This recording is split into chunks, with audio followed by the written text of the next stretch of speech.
everybody.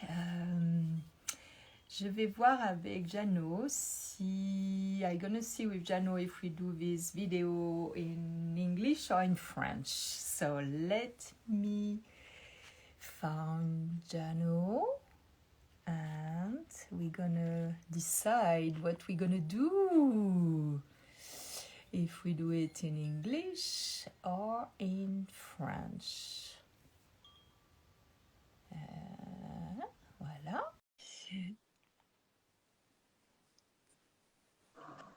Voilà. Un petit peu, je suis sur le mauvais côté. Ouais, ma nouvelle sécheuse et la boîte de ma nouvelle télé. Salut, bonjour. Alors, on le fait en français. Peut-être que les Français seront contents. Ouais, OK. Ouais, Et on puis, pourra faire en anglais. Voilà, Un autre. on peut le faire en anglais. Donc voilà, mais ça me fait drôle de parler français en fait. Tu sais, mes abonnés me disent oui, pourquoi pas en français, mais c'est vraiment difficile parce qu'en fait, je sais que ça vient automatiquement en anglais, même si mon anglais n'est pas parfait, parce que la majorité des gens qui écoutent parlent anglais, quoi. Il y a très peu de gens qui parlent français en fait au niveau mondial. Donc voilà. Oui, moi je suis à l'aise dans les deux langues. Mon anglais est pas parfait non plus, mais j'ai beaucoup travaillé en anglais, donc puis j'ai épousé un anglophone aussi, donc tu sais, ça m'a permis là, de garder un petit peu, mais j'avoue quand ça fait un bout de temps que j'ai pas parlé anglais, ben là je cherche un petit peu, je cherche un peu, mais ça revient vite. Ouais. Bah écoute, ça serait chouette parce que donc j'ai dit que on allait avoir cette discussion par Oui. rapport à une expérience récente que tu as eue, mais ça serait bien que tu nous dises aussi qui tu es, quel est si tu veux, ton background. Oui. J'arrive pas à trouver en français. OK. Si tu veux, Ben, oui, je viens du Québec. Ici au Québec, je suis, j'ai fait 35 ou 40 ans de carrière comme chanteuse, comédienne, euh, auteure, animatrice, enseignante avec la voix. Et ce parcours-là a été arrêté il y a 20 ans avec l'arrivée de la maladie dans mes intestins. Et ça a été vraiment un chamboulement. Alors depuis 20 ans, je dois m'occuper de ma santé à plein temps. C'est absolument nécessaire. Et tout l'aspect artistique et tout le reste que j'ai envie puis qui bouille en dedans de moi puis qui veut continuer, que je dois rasseoir tout le temps, mettre un pied dessus. Les gens veulent avoir des choses. Les gens du Québec qui me connaissent ou du Canada qui me connaissent voudraient que je réenregistre des choses, que je revienne, que je fasse des spectacles, que je fasse des choses, mais c'est plus possible pour moi. La seule manière pour moi de continuer, c'est de le faire soit par l'écrit ou par le virtuel. Donc, c'est comme ça que j'ai continué à communiquer. J'ai sorti 4 romans pendant ces dernières 20 années que j'ai écrit la plupart à l'hôpital parce que j'ai passé de très, très longues périodes à l'hôpital. Donc, je m'occupais l'esprit toujours. Et je pense que c'est ce qui m'a permis là, de garder une espèce de sérénité, mais j'avoue que c'est difficile. C'est très difficile quand la santé veut plus suivre, puis que même si on fait tout ce qu'il faut, on reste extrêmement fragile. Moi, il me reste donc un pied d'intestin. Je sais pas comment ça fait en mètres, là. En tout cas, c'est connecté direct de l'estomac jusqu'à l'anus. Et c'est tout, ça a été tout recousu, là. Ça a été tout très bien. Alors, ça fonctionne par période. Tu sais, j'ai des bonnes périodes et j'ai des mauvaises périodes. Donc, il faut éviter le stress. Il faut éviter, tu sais, c'est des choix de vie, c'est plein de choses. Et bon, je me bats avec ça depuis, j'ai eu 10 chirurgies majeures. J'ai été sauvée 3 fois. par mon chirurgien exceptionnel sur la table d'opération. Euh, et si j'avais pas eu ces gens-là, je serais pas là.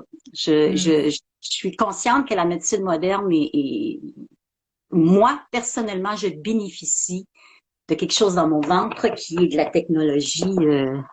Bien sûr. Ouais, on m'a posé la dernière chirurgie il y a 2 ans. On a dû tout refaire mes tissus abdominaux parce que les chirurgies étaient tellement, avaient tout déchiré il n'y avait plus rien qui tenait, là. Tous les Ouais. tissus étaient tout brisés et puis ça sortait. Mes intestins sortaient. Je pouvais plus rien faire. Je pouvais plus conduire. Je pouvais presque plus me tenir droite. Je pouvais plus Mm. chanter. Il y avait beaucoup de choses. Alors, cette chirurgie-là a été un essai que j'ai permis à mon chirurgien de Ouais. faire parce que c'était une dernière chance. Euh, C'était ça où j'allais mourir, donc je lui ai dit go, on y va. Mais ça fait 20 ans qu'il me soigne, donc j'ai une énorme confiance en cet homme-là, puis j'ai passé beaucoup de temps à parler avec lui. Alors, on l'a fait et ça a été une réussite. Et je l'ai revu récemment justement parce que j'ai été faire des tests pour voir s'il y avait du cancer, si tout était beau. On a enlevé 5 petites tumeurs, mais il y avait rien dedans. Alors, on était très contents. Mm. Et il m'a dit que j'avais pris beaucoup de musculature parce qu'à un moment donné, j'avais plus je perdais tous mes tissus. Je peux être 4 mois sans manger quand je suis malade. Je peux être Mm. bloquée, connectée à des machines. C'est pas évident. Donc, on essaie d'éviter ça, là. Je vais rester fragile toute ma vie. Je dois être surveillée toujours, toujours, toujours. J'ai une diète extrêmement sévère à suivre et je dois faire attention à tout. Alors voilà, c'est ce que je fais et j'avoue que des fois je me sens isolée, je me sens Mm. seule, je me sens des fois même incomprise parce que j'ai pas l'air de quelqu'un qui a une santé fragile nécessairement. Je, je ris beaucoup. J'aime la vie. Je fais rire les gens. J'aime ça. Mais il y a des bouts où c'est ça, tu sais, le fait qu'on est public, on est connu par tout le monde. Mais quand on arrive chez soi, dans notre vie privée, ça veut pas dire que tous ces gens-là vont être là nécessairement pour nous si on a besoin. Tu sais. Là, je Mm. vis à la campagne, je suis quand même assez isolée. Mais c'est difficile tu sais, comme là, ces temps-ci, ça fait 3, 4 jours là, que je me sens plus ou moins bien. Bon, aller faire mes courses, je suis incapable. Tu sais, ça prend de l'aide à ce moment-là. Alors là, c'est là qu'il faut négocier avec les gens autour, avec les services sociaux, avec les docteurs, et puis c'est toujours, tu sais, c'est vraiment plein temps. C'est un plein temps. Donc, ça devient lourd, mais je me dis que ça me permet de voir la vie en petits détails. Ouais. Ce que je faisais pas avant. Avant, je Mm. bouffais tout à grosse, grosse, grosse bouchée. Je Mm. travaillais. Je travaillais. J'ai tout donné dans mon travail et je me suis pas suffisamment occupée de ma vie personnelle. J'ai l'impression que quand c'est arrivé, ça, c'était pour me ramener à moi-même. Oui, Et oui, euh, je t'interromps. oui, Mon ostéo à Paris, il y a 25 ans, 30 ans, me disait par rapport à l'intestin que c'est le grand 1 qui teste le petit 1. Tu vois? Et mon c'est ça, chirurgien, oui, c'est mon vraiment. chirurgien me disait que oui, l'intestin, c'est premièrement, c'est un cerveau en lui-même. Toutes les cellules du stress sont situées là. Donc, dès qu'on a un stress, ça commence là et ça monte par la suite. C'est ce qui fait que tout passe par le ventre. Tout débute par le ventre. La vie débute par le ventre. Quand on meurt, supposément que c'est l'intestin qui meurt en premier. Tu sais, alors voilà, tu sais, mais je crois que c'est beaucoup quelque chose au fond de moi qui n'est pas sorti, que j'ai pas Mm, exprimé encore. Ben, je mm. sais pas. Mais Oui, et l'expérience dont tu vas oui, nous parler à oui, partir c'est de arrivé là, récemment. c'est vraiment fort, quoi, d'avoir vécu ça dans la condition dans laquelle tu es. Moi, ça m'a Oui, surpris parce qu'on était en contact depuis quelque temps quand même. Et puis, ouais. bon. Tu sais, après, chacun a sa vie. Et là, quelques semaines, on n'était pas en contact. Et puis, tu m'apprends ça. Mais je me suis dit, mais. Et si tu veux, comment tu as trouvé la force? Alors, donc, je vais te laisser raconter ça parce que c'est. En connaissant ta condition, comment tu as trouvé la force pour être là aujourd'hui et pour en parler, quoi? Pour te sortir de ça. Premièrement, ce qui est arrivé, c'est que je vis sur une falaise qui est sur le bord d'un très, très grand lac. Puis l'endroit où je suis, c'est des pierres qui descendent. Les pierres sont lisses, c'est comme des escaliers. C'est glissant, c'est mouillé. J'y vais habituellement. Là, je voulais prendre des photos. J'avais vu une illusion d'optique la veille dans la falaise. Je voulais prendre des photos. Et moi, les journées que je te coupe, la photo que tu m'as envoyée est magnifique. C'est tellement fort. Et j'ai même pas réussi à le revoir comme ça parce que là, avec les feuilles qui changent, c'est l'automne. Ouais. Ça n'a plus le même aspect. Alors, c'était cette journée-là qu'il fallait que je le voie. J'ai voulu retourner le lendemain. Et quand je fais bien, je me rends pas compte. J'ai déjà été dans une forme exceptionnelle. Je me rends pas compte. J'ai cette espèce d'énergie-là qui me porte, puis que faut que j'aille, je vais aller voir. Alors, j'arrivais là, et puis il y avait des pierres que j'étais habituée de marcher dessus, ou dans la falaise. Mais là, il y avait mouillé, il y avait plu. Alors, j'ai glissé carrément. Et j'ai tombé sur le dos. Paf! J'étais sûre que je m'étais brisé la colonne vertébrale. Mes lunettes ont...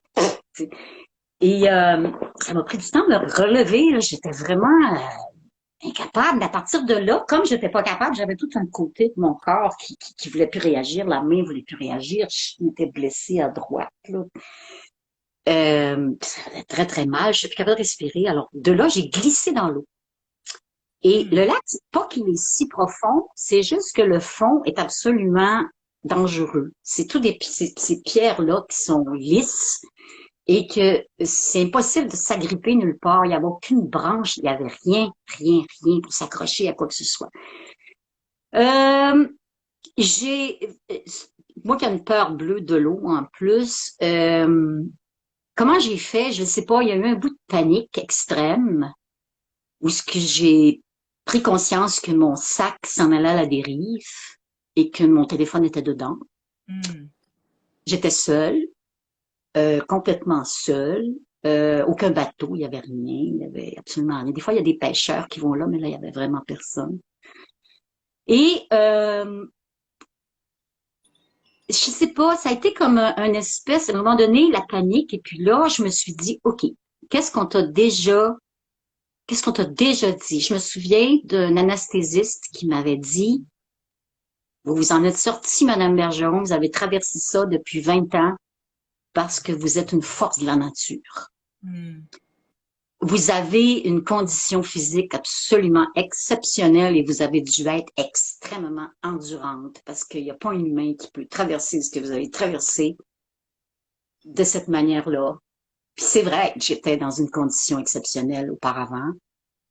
De par le travail que j'ai fait, mais aussi par la discipline physique que je me suis imposée ici pendant toute ma vie d'adulte.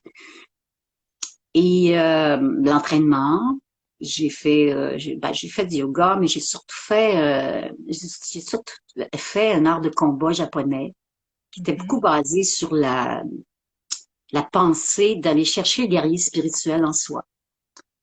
Que le combat qu'on mène, c'est toujours avec soi-même dans la vie. On est toujours son meilleur ami, son pire ennemi, son meilleur allié. Donc, quand on se bat comme ça avec soi-même, si on comprend pas pourquoi que le combat se fait, on se bat. Mais si on finit par comprendre, ça devient une danse.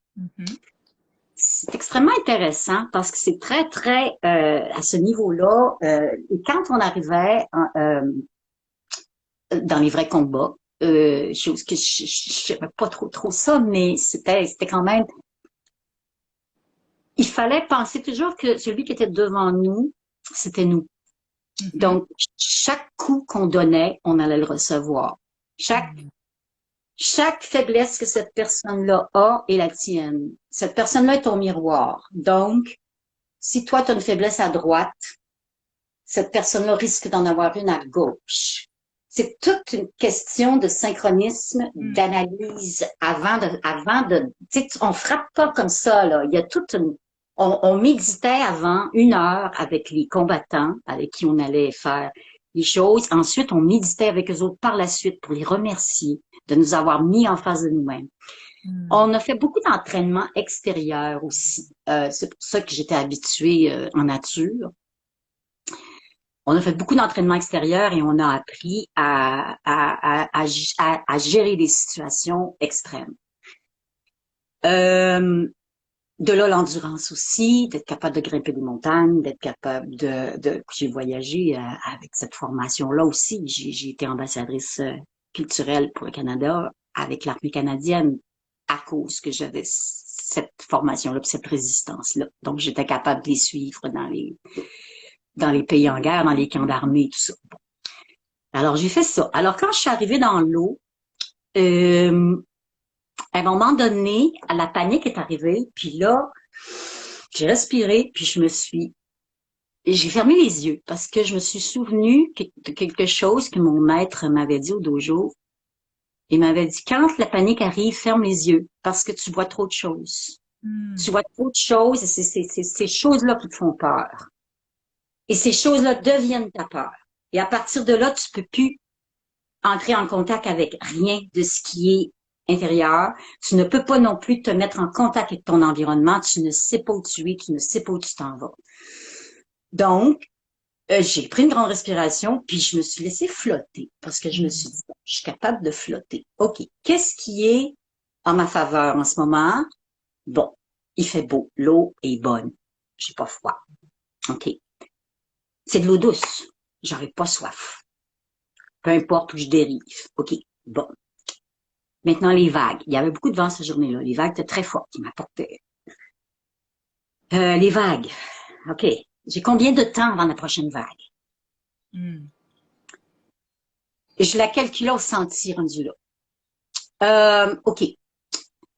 Ensuite, qu'est-ce qu'il faut faire? OK, j'ai combien de temps? Donc, première étape, trouver en contact avec le sol, en contact avec comment il est le sol. Je peux pas le voir de mes yeux. C'est dans le fond de l'eau. Il y a juste mes pieds qui le touchent. Puis bon, là, c'était vraiment, là, je me suis mise à tenter de glisser un pied, jusqu'à ce que je trouve une toute petite cavité où je puisse accrocher un orteil. J'ai enlevé mes chaussures pour arriver à faire ça. Là, j'en ai trouvé une. Et là, ça a été comme, OK, là, tu dois accrocher une main. Absolument. La contraire. Si tu accroches cette jambe-là, tu accroches l'autre main. Ça crée une balance. Ça, on a appris ça là-bas. J'ai trouvé une toute petite cavité grosse comme ça dans la roche. C'est gros comme un œuf, même pas. Et j'ai rentré ça, comme ça, dedans. Et là, la vague est arrivée. Elle m'a ramassé à un moment donné. Oh, la panique qui rembarque encore. Et là, j'ai regardé, puis je m'en allais vers un rocher pointu. Puis je non, non, non, non, non. Ferme tes yeux, ferme tes yeux. Flotte, flotte, flotte. OK. Respire. On touche le sol à nouveau. OK. On trouve une autre cavité qui est un peu plus grande. Good. OK. On en trouve une autre sur la roche, c'est pas plus grande, mais en tout cas, j'arrive à m'accrocher. La vague arrive. Ah, j'ai tenu. Mais là, j'ai réussi à mettre un genou sur une des pierres qui est encore dans l'eau. J'avais réussi à m'accoter un genou. Donc là, j'avais 3 appuis. À partir de là, la deuxième vague, elle m'a laissé tranquille. Alors, j'ai pu tranquillement, je me suis dit, OK, j'ai encore à peu près 20 secondes avant que la prochaine arrive. Je peux mettre un autre genou sur cette pierre-là. Je peux arriver. C'est comme ça que je suis arrivée à sortir. Ça a été long. Et quand je suis ressortie, j'ai rechuté immédiatement sur le dos. Non. Immédiatement.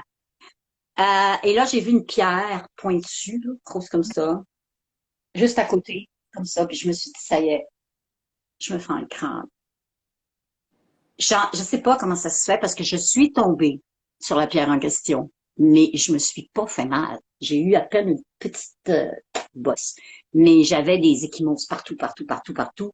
Et mon épaule, ben, en fait, c'est une côte qui a failli briser à la hauteur du poumon. C'est que j'aurais pu, que ça aurait pu être très grave. Je m'en suis pas, je me suis rendue chez nous. Écoute, j'arrivais même plus à me tenir debout. Pourtant, c'est tout près. J'avais juste à monter 2, 3 escaliers, puis la falaise, et ensuite, je traverse le terrain, je suis rendue chez moi. C'est chez moi que je me suis rendu compte de ce qui venait de se passer.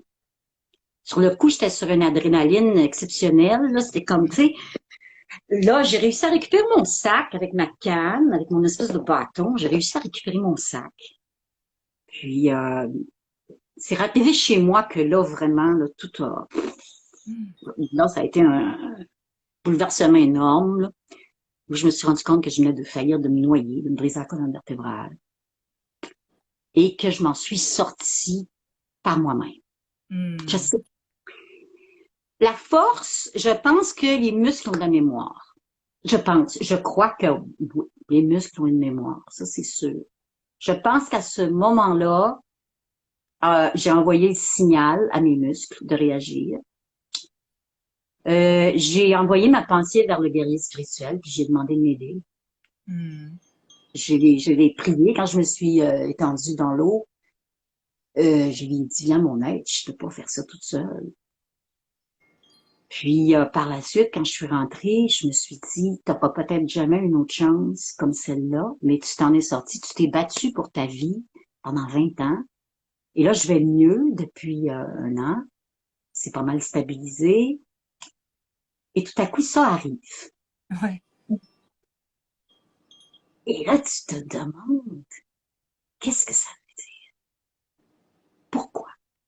Ça a chambardé tout en moi. Et je me suis rendu compte que pendant 20 ans, j'ai cru que mon corps était brisé. Je pensais que toutes ces chirurgies-là, tout ce qui s'était passé m'avait brisé. Et je me suis rendu compte que j'étais pas brisée. J'étais abîmée, oui, mais pas brisée. Je me suis rendu compte que les outils, il y a ça qui m'est revenu aussi, les outils qu'on reçoit. C'est juste parce qu'il y a un rêve qui m'est revenu aussi pendant que j'étais dans l'eau. C'est un rêve que j'avais fait, je l'avais raconté à mon sensei au dojo quand je lui ai dit la nuit dernière, j'ai rêvé qu'il y avait un maître japonais qui venait me voir, qui avait un grand chapeau puis un manteau. Puis j'ai dit, il m'apportait une boîte, puis c'était plein c'était toutes des armes, c'était des sabres, puis c'était toutes des étoiles ninja, puis toutes des choses comme ça. Et là, moi, j'étais comme une enfant là-dedans. J'étais, Et là, il me dit, fais attention, ça, c'est des vrais, c'est dangereux. Ça peut te blesser. Tu dois en prendre soin, parce qu'un jour, tu vas en avoir besoin. J'ai raconté ça le lendemain à mon sensei, à mon maître, puis je lui ai dit, qu'est-ce que t'en penses? Et il me dit, maître Masayama, qui était le maître japonais, je l'avais rencontré une seule fois, mais j'avais pas assez parlé avec lui pour vraiment me rendre compte que c'était lui qui était dans le rêve. En tout cas, bref, il me dit, Masayama est décédé l'année dernière. Il dit, il portait toujours un grand chapeau puis un manteau.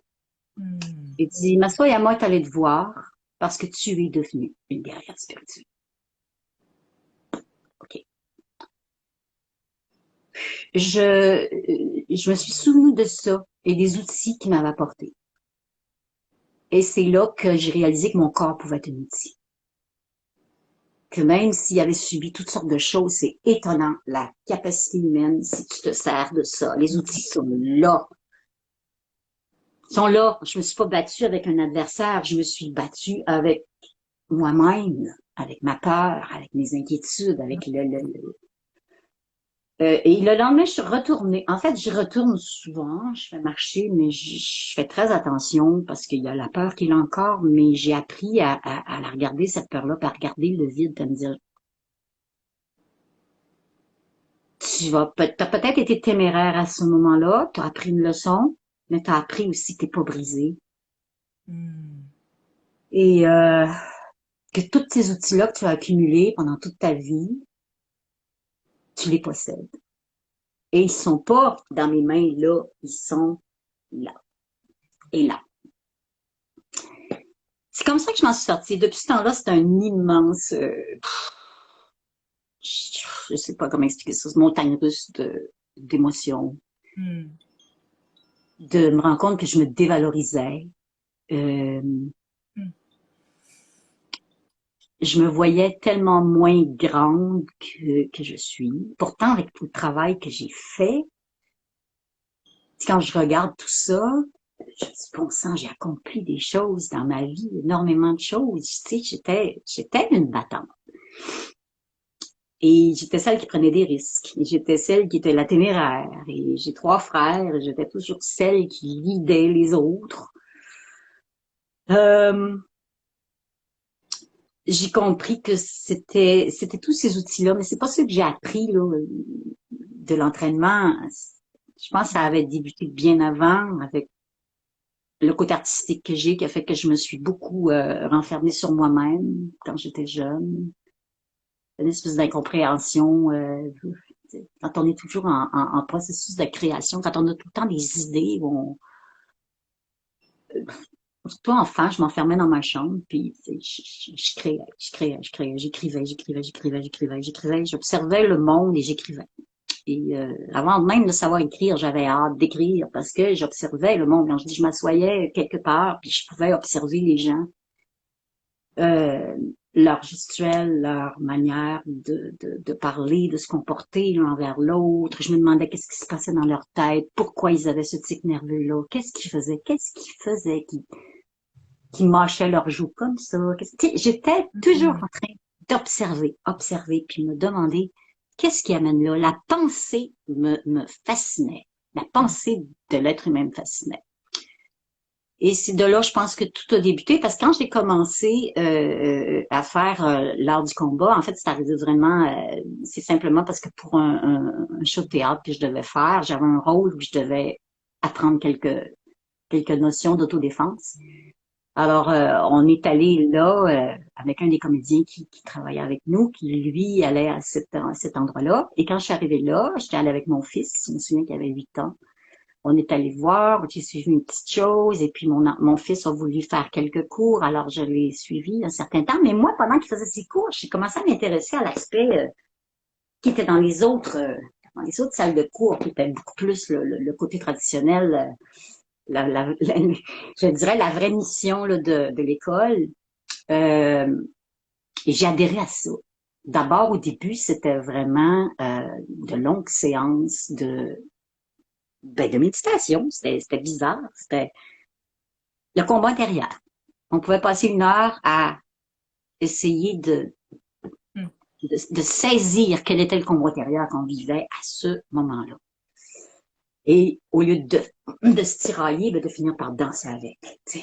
J'ai eu l'impression que j'ai dansé avec lui aussi. Mm. Ah. Alors, je sais, là, c'est surtout, hein, je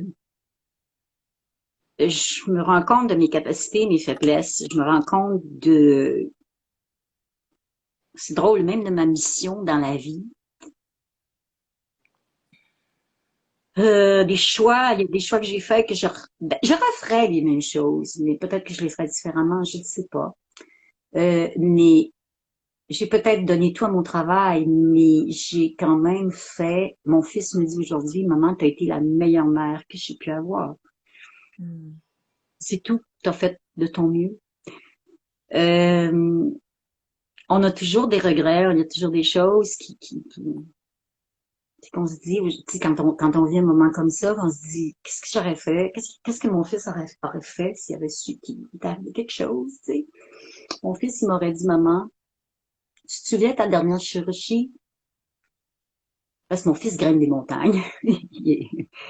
Il va partout, il est allé en Nouvelle-Zélande, il est allé rencontrer des jeunes un peu partout, et puis il monte des montagnes. Et puis...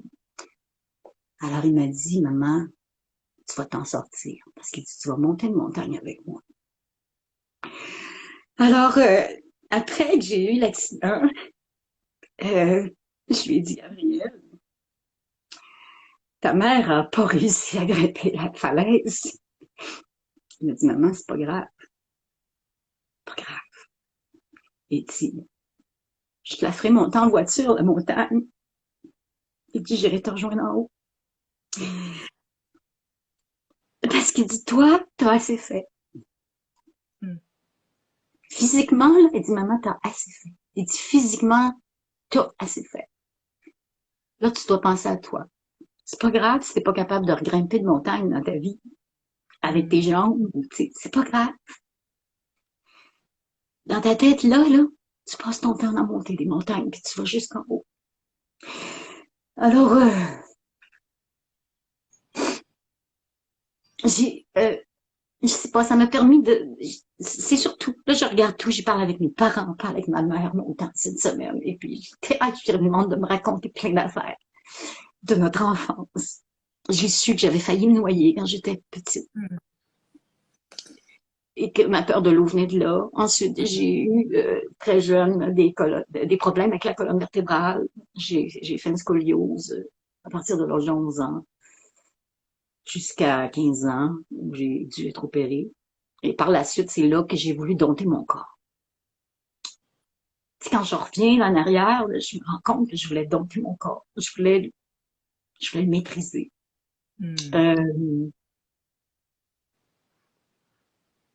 Mais on apprend à être plus solide, peut-être, on s'entraîne, on apprend à être plus solide, mais est-ce qu'on maîtrise? Non, je crois pas qu'on maîtrise. Je pense juste qu'on maîtrise au moment où c'est nécessaire. Si on a... Oui. Ouais, je j'ai pas envie de t'interrompre, mais il y a plein de choses qui viennent. Et en fait, oui, moi, ce que je me demandais, c'est comment, dans ce moment-là, tu avais trouvé la force. Mais en fait, c'est au-delà. C'est au-delà du mental et même de la pensée. C'est au-delà des outils que tu as reçus. Le rêve que tu as fait, il est super fort. Parce que pour moi, c'était vraiment... les outils, tu les avais et en fait, tu es devenu ton propre maître, quoi. Moi, j'ai vécu un peu la même chose avec mon instructeur, une femme assez âgée de yoga, que je considérais comme mon maître, hein, jusqu'au jour où,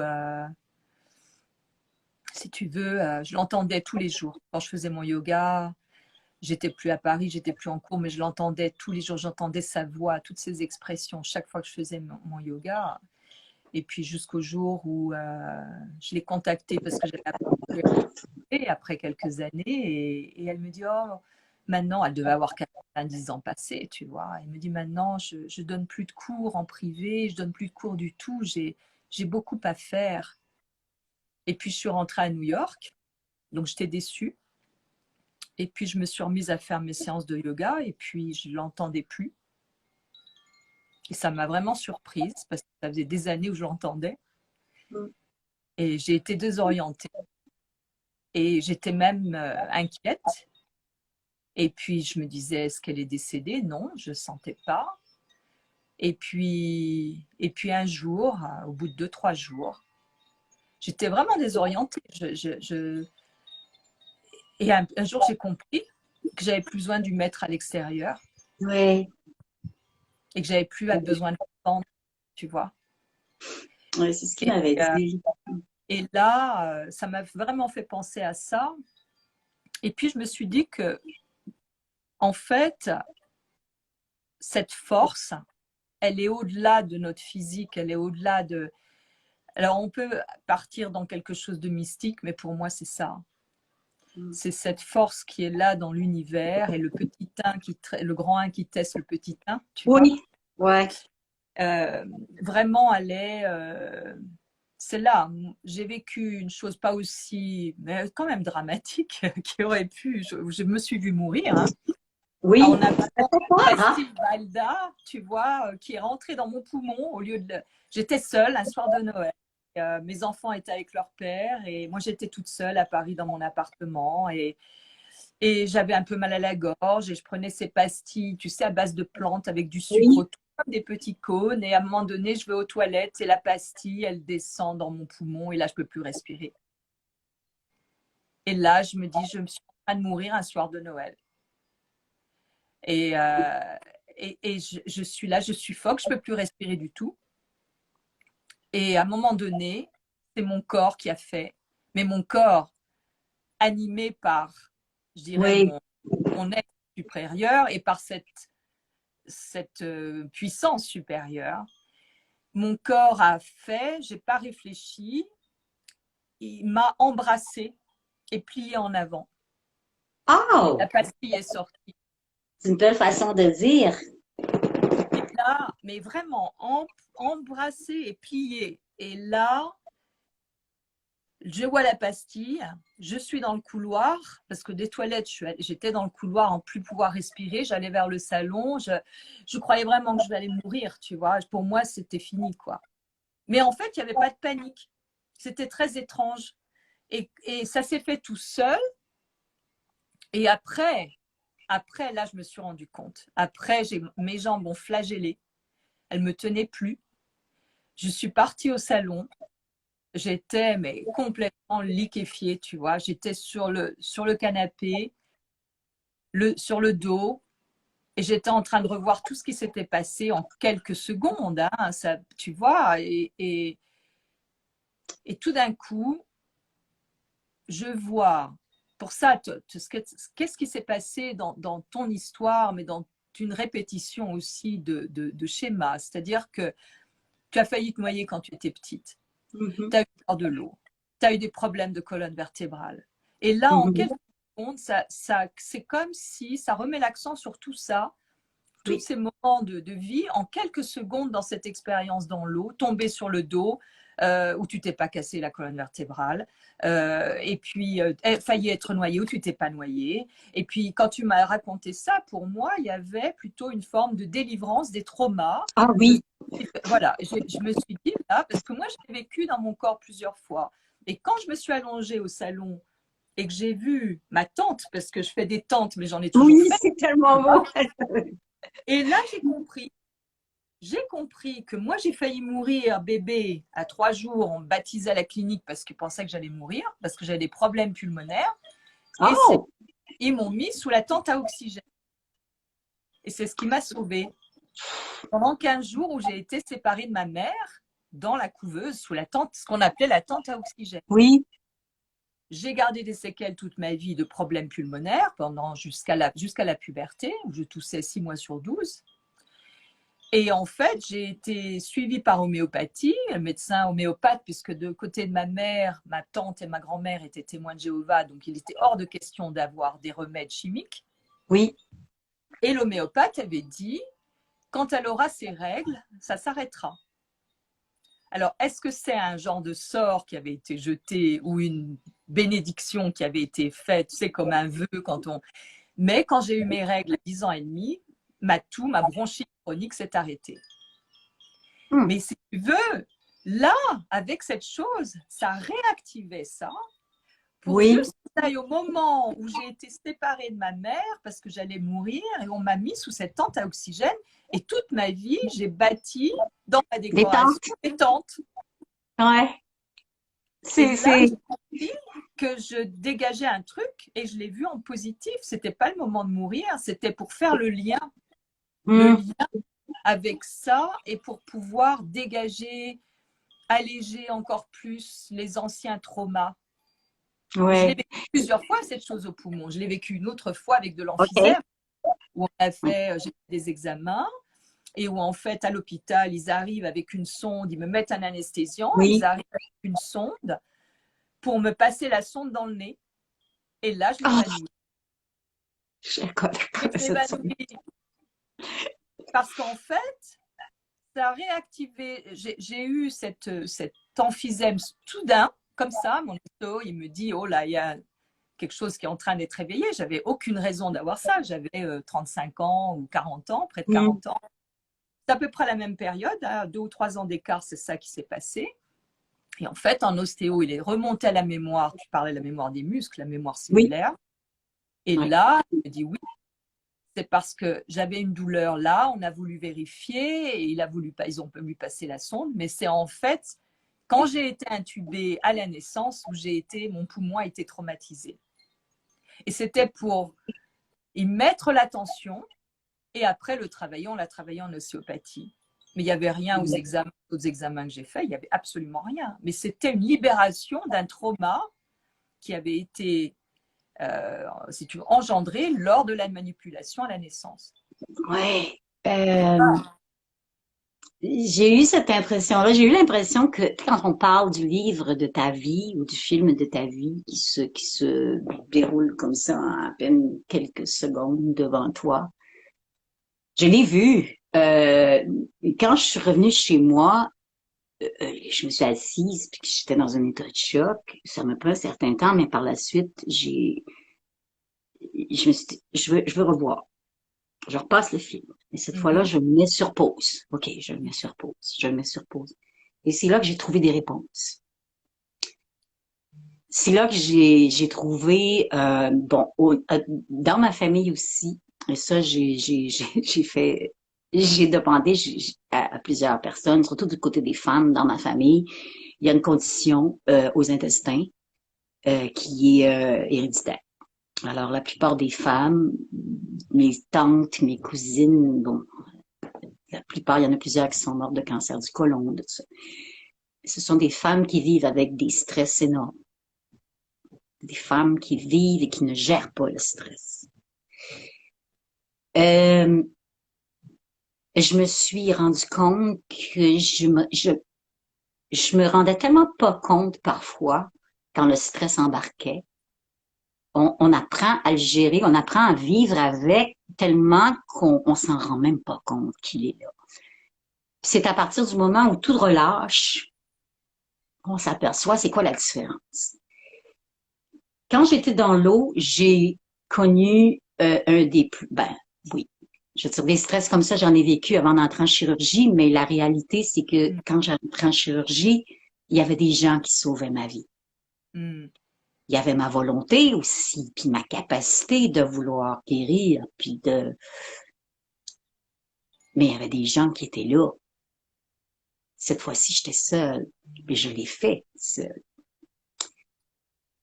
Et je me rends compte que je ne peux plus vivre ces stress-là, c'est eux autres qui m'emportent, qui m'empêchent de me servir de mes outils. Si je laisse le stress me prendre parce que j'ai soit une joie trop grande ou que j'ai une douleur ou quelque chose et j'ai tendance à avoir une nature très je suis sensible, je suis extrêmement sensible. J'ai toujours été connectée trop par bout. Je me disais que c'était trop parce que je ressentais tellement tout le monde. Des fois, c'est pour ça que je m'enfermais aussi parce que j'avais l'impression de gober toutes les énergies des autres. Je le ressentais. Je ressentais tout. Je devinais des pensées, je voyais des affaires quand j'étais jeune. Je me prenais pour une espèce de bizarre parce que je me disais, ça se peut pas. J'étais connectée trop.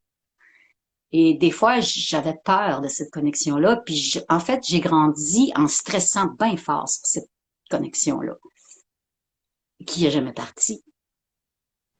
Sauf que dans la dernière année, surtout, elle s'est intensifiée plus que jamais. Et j'ai vu venir des choses. La falaise, je l'ai vue. Je savais pas ce qui allait m'arriver là, mais je la voyais, ça faisait un an. Et la photo que tu m'as envoyée, elle est forte, hein, de cette falaise. Oui. C'est un endroit, selon moi, ici, c'est parce que c'est un endroit, il y a des réserves amérindiennes. Je pense que c'est un centre qui a probablement été un genre de temple ou d'endroit où il devait... Ça me fait penser au temple qu'on va voir à Machu Picchu, des endroits comme ça. Tu sais, il y a cette espèce de... Alors, j'ai eu l'impression de revenir comme 1000 ans en arrière à un moment donné, puis de me voir avec des longs cheveux noirs, de me voir carrément dans la peau d'une autre. Ensuite, j'ai revu une autre affaire. Ça, c'est pendant que je me suis relevée, que j'étais sur la roche, quand je me suis relevée de la chute pour essayer de rentrer chez moi, j'ai vu quelque chose d'autre. C'était encore plus loin. Mais cette fois-là, c'était pas une Amérindienne, c'était une femme aux cheveux blancs, de sang mêlé, et qui était ici et qui partait toujours sur les bateaux et qui revenait et qui repartait et qui revenait. Et cette personne-là était une guerrière. Elle était armée, elle était formée par des chamans. J'ai eu l'impression de la voir assise là, avec plusieurs chamans autour d'elle, sur les roches où j'étais. La photo que j'ai prise, qui n'est pas, c'est pas creusé comme ça dans le roc. C'est une série de corniches qui sont placées d'une certaine manière que tu vois ça seulement sous un certain angle. Quand j'ai vu cette image-là, je pleurais ma nièce qui venait de mourir, ça faisait un mois, qui était très proche de moi.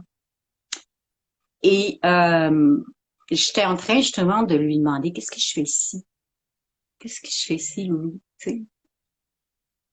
Et puis là, j'ai vu, alors j'ai pris mon appareil photo tout de suite, puis et là, j'avais beau essayer de me mettre sous d'autres angles, j'étais incapable de la revoir. Le lendemain, j'ai voulu retourner la revoir, je l'ai pas revue. C'est là que j'ai tombé. Alors, je me suis dit, il y a des choses que tu dois voir une seule fois dans ta vie.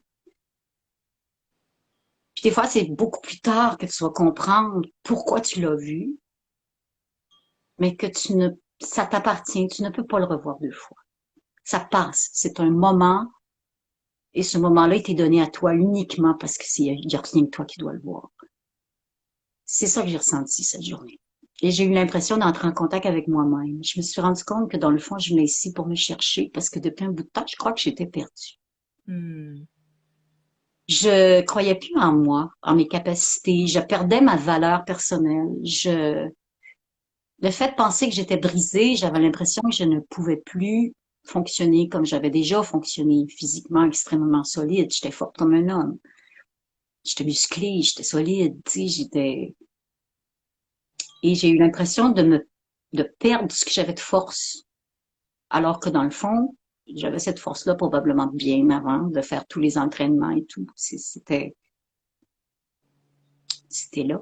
Et je pense que le fait que j'étais si connectée quand j'étais petite, ça m'a amené à faire le travail que j'ai fait. Ça m'a amené à vouloir aussi voyager ailleurs. Ça m'a amené à vouloir aller voir comment ça se passait ailleurs. Je voulais aller toucher à des gens qui vivaient. Nous, on est bien, là. On est bien. Ici, au Québec, si j'avais pas eu l'assurance maladie, il n'y aurait jamais eu moyen de me faire soigner. Juste la dernière chirurgie a coûté une fortune. Ça, je le sais. Donc, il y a tout ça. Alors, surtout en Bosnie, j'ai vécu des affaires assez intenses. J'ai vu un village entièrement bombardé et il y avait une femme qui allaitait son bébé dans les ruines en chantant. Et il y avait des vautours qui tournaient autour, et il y avait des chiens errants qui avaient faim. Tu sais, c'était une scène horrible. Mais de voir la vie et de voir cette mère-là qui chante pour son bébé. Et moi, je suis là, puis je me demande pourquoi que j'ai cette mission-là à faire? Pourquoi que je travaille avec la voix? Pourquoi que je fais ça? Est-ce que je fais ça juste pour divertir les gens? Pourquoi est-ce que je suis toujours à la recherche de plus? Pourquoi que j'ai l'impression que mon message passe pas assez? Pourquoi est-ce que j'ai l'impression que c'est pas suffisant? C'est pas suffisant. C'est quand j'ai vu ça. C'est quand j'ai vu ça. Et ça a été la connexion avec l'être humain, l'enfant. Et c'est là que j'ai compris, une mère chante pour son bébé. C'est un don. C'est naturel. On n'est pas obligé de faire le métier que j'ai fait pour s'exprimer par la voix. On n'est pas obligé. C'est un don. C'est naturel. Je l'ai reçu. J'ai fait mon travail parce que Pour moi, c'était naturel. Et ça va toujours l'être. Sauf que j'ai compris, rendu là, pourquoi je le faisais. Je le faisais pas pour faire des disques, faire de l'argent, être connu. Je le faisais parce que je changeais la vie des gens. Je leur donnais du bien. Je leur faisais du bien. Je les consolais. Je leur apportais de la douceur. Quand on est arrivé dans une classe où il y avait des enfants qui étaient victimes des bombes antipersonnelles, il nous manquait des jambes, des bras et tout ça, puis qu'on arrivait là et que on partait, puis ces enfants-là souriaient, j'avais compris que je faisais mon métier pour les bonnes raisons. Mais je me disais, pourquoi il faut que je vienne au bout du monde pour comprendre ça? Pourquoi il faut que j'aille au bout de mes limites physiques pour comprendre ça? C'est ça aujourd'hui qui est toute l'espèce de questionnement, puis que je me dis, mon Dieu, t'es né grand. T'es né pour avoir une destinée où tu devais être solide parce que tu avais des épreuves qui allaient venir avec et tu avais une mission de vie qui allait aller avec. Je suis en train de faire la paix avec tout ça, là. Je suis en train de me regarder comme un beau monstre. Alors qu'avant, je me voyais carrément comme un être qui était comme déchiré. Puis j'essayais de trouver tout le temps le juste milieu, tout le temps, tout le temps. Tu sais, à cause des émotions, à cause de ce que je ressentais vers les gens, à cause de ce que je ressens vers la nature aussi, à cause de... C'est... Là, on dirait que je prends tout ça, puis quand j'ai refait l'espèce de film de ma vie, j'ai compris que j'étais... on n'est pas juste un, on est tout ensemble. Moi, j'étais connectée à toi. Pourquoi? Je sais pas, je suis arrivée par hasard sur une de tes photos sur l'Internet, puis je suis dit, cette femme-là, quelque chose. Et habituellement, quand j'ai ce sentiment-là, je vais chercher la personne, puis c'est rare, très rare que je me trompe. Je m'aperçois que j'ai vraiment des choses, puis cette personne-là me passe des messages à distance, peut-être même sans rendre compte. Mais ça, c'est arrivé à plusieurs reprises. Et j'ai contacté ces personnes-là et souvent, c'était des gens que je pouvais connaître ou c'était des gens que je connaissais absolument pas. Et puis, il me disait, la personne, c'est bizarre, je viens d'entendre une chanson, puis j'ai demandé c'était qui. Puis on m'a dit, c'est une fille du Québec, puis c'était toi. Puis je fais, oh! C'est des choses comme ça qui fait que je me rends compte qu'on est tous connectés. On est tous connectés. Ma mère me l'a dit cette semaine. Ma mère m'a avoué qu'elle avait cette même sensibilité-là et que ça l'a même amené à penser qu'elle était folle. Qu'elle avait des problèmes de santé mentale à un moment donné parce que ça la troublait, ça l'empêchait de dormir, ça lui causait beaucoup d'inquiétude et elle savait pas comment l'exprimer. Moi, j'arrivais à l'exprimer artistiquement. Mais elle, non. Alors, on a discuté de tout ça. Puis ça nous a permis, moi, ça m'a permis vraiment de voir d'où je viens aussi. J'ai comme réalisé, wow, je suis plus proche de ma mère que je pensais. On se ressemble beaucoup. OK, elle aussi, elle se sent connectée. Elle a senti ça toute sa vie et elle a senti comme une espèce d'extraterrestre toute sa vie. OK. Je suis pas la seule, donc. Et puis je t'écoute, puis il y a je sais pas combien de fois que je suis arrivée par hasard sur tes lives, puis tu disais une phrase, une chose, une petite affaire. Ça restait. Je me disais, elle a dit ça, et c'est resté, donc il y a quelque chose. Je méditais dessus, j'allais voir, je prenais le temps. Puis je la trouvais, la réponse. Donc tu m'envoyais des messages. La vie... Si tu veux, sans le savoir, en fait, à un moment donné, quand tu dis on est tous connectés, quand tu parlais des expériences, des visions que tu as eues au moment de cet événement-là, moi j'ai vécu des choses comme ça. Pour moi, j'ai pas associé ça avec un phénomène de réincarnation. Okay. J'ai associé ça, en fait, c'est même pas associé, c'est que c'est venu spontanément à mon esprit que le lieu où on va, et ça c'est mon ami aussi astrologue qui est décédé depuis quelques années, qui m'avait expliqué le lieu où tu nais, les lieux où tu vas aller, c'est les lieux qui ont besoin de toi. Oh, wow! Et en fait, avec la dernière expérience que j'ai eue ici, dans cette maison, avec le coup de fouet, tu as peut-être entendu cette Oui, vidéo. oui, oui, oui, justement, ça m'avait frappé. Ça a été associé à ma douleur au dos, moi qui ai plus mal au dos depuis, je peux dire, des décennies. Je sais plus ce que c'est. Là, j'ai fait cette chose, j'ai eu cette douleur au dos, et puis j'ai immédiatement pensé quelqu'un qui a été fouetté. Il m'est venu esclave, mais j'ai pas associé ça avec c'est une réincarnation que je vis. Non, c'est plutôt que je suis arrivée sur un lieu où quelque part, je libère le lieu, entre Hmm. guillemets, par ma conscience de ça, de cette association, le trauma qui a été fait à ce moment-là pour cet Oui. être-là. Mais ce n'était pas moi, ce n'était pas une incarnation.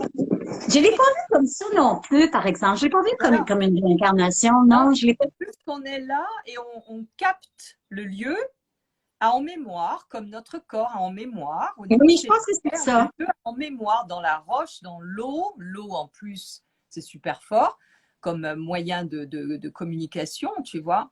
Et en fait, c'est là, et à un moment donné, il y a comme, c'est multidimensionnel, il y a comme un événement qui fait que les différents niveaux s'interloquent, se connectent, se frictionnent, ça dégage une étincelle de quelque chose, on la capte comme ça, comme une vision, un truc, et, mais pour moi, c'est juste, il n'y a même pas de doute possible. Mhm. C'est Ben, c'est comme l'image que j'ai une vue. C'est comme évidence. l'image de la falaise que j'ai vue, dans le fond. Ouais. C'est une série de corniches qui sont. Tu